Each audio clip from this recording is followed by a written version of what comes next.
Right.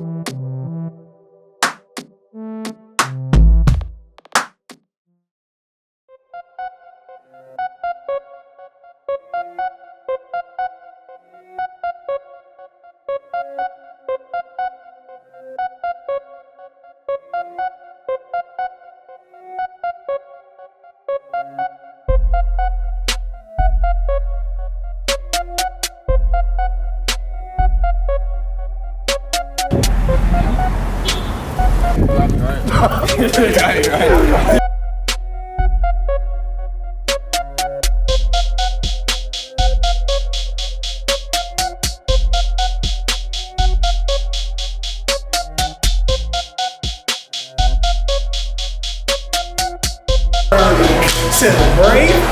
Never heard of him. Hey, never heard of him. Hey, never heard of him. I said a nacho. Never heard of him. Never heard of him. I said a monarch. Never heard of him. Never heard of him. Never heard of him. Everybody, SFG though. That SFG though. That S on my chest. Brian Ashton, class 2018, athlete. Tobias, class 2018, center D tackle. Max Williams, 2019 defensive back. John Jackson, class of 2018, wideout. Shafir Tupe, D tackle, class of 2020. Newton Tawal, class of 2018, linebacker. Justin Patterson, class of 2018, linebacker. Smith, class of 2018, wideout. Justin Houston, linebacker, class of 2020. I kill it all day, 8-0, old school. Ooh. With the 2, with a 6-6, with a 3-0, and I ain't talking about Steph. Everybody, SFG though. That SFG though. That S on my chest. The best sports advice I ever received was always outwork your opponent and keep competing. Best sports advice I got was from Josh Davis. He was like a former D tackle center at Serra. He told me just stay focused and just keep grinding and be a leader. The best sports advice I ever received was just to stay on my grind and to work hard no matter what anybody said, no matter who said it about you, just to work hard. The best sports advice I ever got was from CJ Pollard. He told me to keep going for my dreams and keep playing, and I could be great one day. The best sports advice I've ever received was to just always stay humble, always work hard, and never take anything for granted, just keep working. The best sports advice I ever received was just to never give up. No matter how big the score was, just keep fighting. Maybe you'll win, maybe you'll not. Just keep fighting. Best sports advice I ever received was from David Warner. He told me how to work hard and that life is short. Best sports advice I ever had was from my coach Jimmy.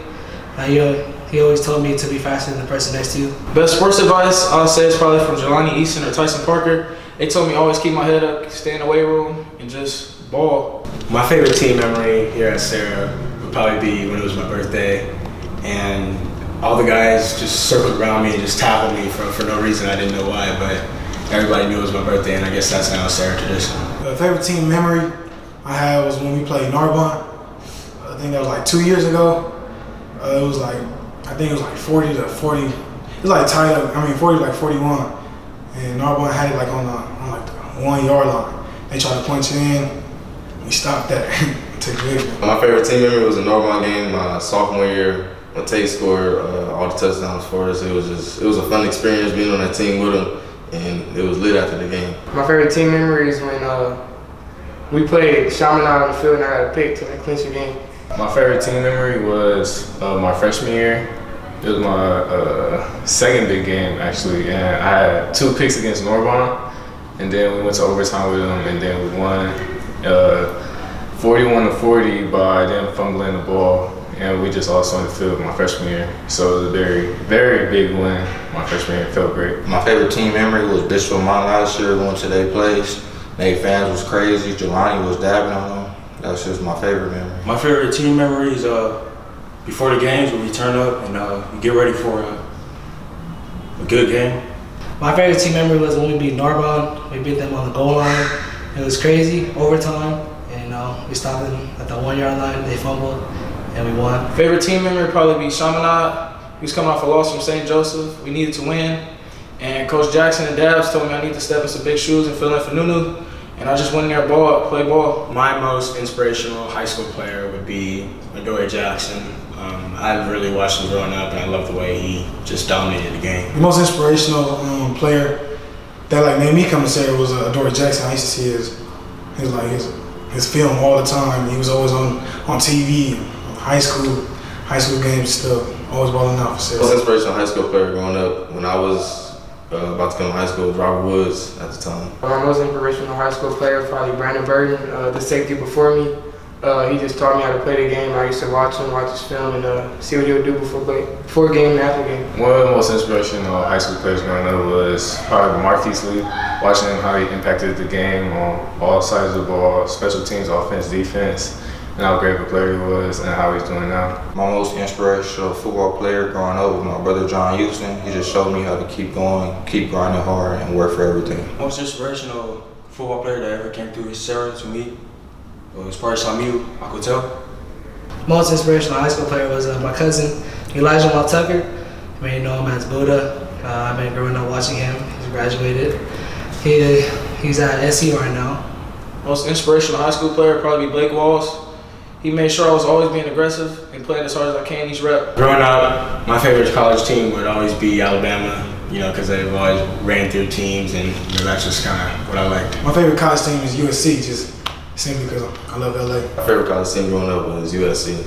My favorite college team was Notre Dame. They had a great tradition and great fan base. My favorite college team growing up was USC, just always watching them. They're close. Yeah, just the way they played, multiple championships. That was my favorite college team growing up. Favorite college team growing up was Oregon. Go Ducks. Favorite college team growing up, USC. My favorite college team growing up has to be SC. I grew up watching them, grew up in LA. My favorite college team would probably be UCLA. Just growing up playing NCAA against my brother, we used to do the old rivalry, USC versus UCLA. During this offseason, I worked a lot of running, working on my speed, getting in and out of routes, and getting yards after catch. In the offseason, I trained with Coach House in Nevada. We trained on the speed agility ladders. That was like our main focus, keep the fast footwork and just get to the quarterback as fast as I could. What I did in the offseason was get better. My trainer, YB, called me Youngblood, and I was working in premium sports the whole summer. Shout out to premium sports. What I did to get better in the off season was just work when nobody else was, and always go work out before, after practice, before tournaments, and just work out with my dad to get better. What I did in the offseason to get better was in the weight room a lot, getting bigger, stronger. Also speed work, running track, sled work, and then just working on my technique, DB work with my pops. What I did in the off season to get better was just keep pushing, know what I had to get done, just go in the weight room, just putting all the work I needed to get better. What I did in the off season to get better was in Reno for 2 weeks with Noah Bias and working out. In the off season to get better, I've been working with my coach Jimmy. We've been really working on get off, and I feel way faster and I feel way better. What I did in the off season to get better, I was just hitting the weight room. Coach Tone had me in the weight room. I put on 14 pounds, working out with Jabari over there with explosive movements, and just staying at practice, working hard, doing everything I got to do to be the best player.